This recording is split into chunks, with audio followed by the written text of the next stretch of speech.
আব্বা মরার পর থেকে এই জমিটুকু তুই খাইতেছিস, সেই জমিটুকু আমি খাইতেছি, অবশ্যই ভালো হইতেছে। সবই তো ঠিক আছে, কিন্তু সমস্যা তো এটা, আব্বু মরার আগে বড় ভাইয়ের নামে জমিগুলা সব লেখা দিয়ে গেছে। এই জমিতে খালি আমরা খাটতাছি, ভবিষ্যতে জমি তার আমাকে হইব না। বড় ভাই তো তাই ঢাকায়, আমার বিশ্বাস বড় ভাইরে কইলে বড় ভাই এই জমি আমাকে নামে করে দিব।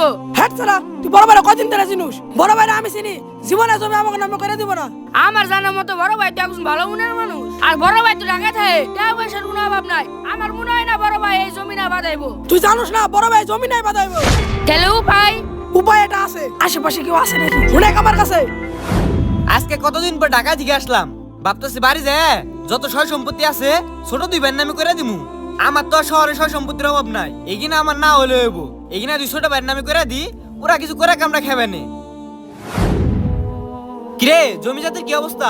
চাষবাস কি হইতাছে নাকি? জমি জাতি তো তোমার লাগি না বসে আছে। হেইয়া দিছি মাইরা একটা বল লাগে। এটা সত্যি মেরে দিল রে।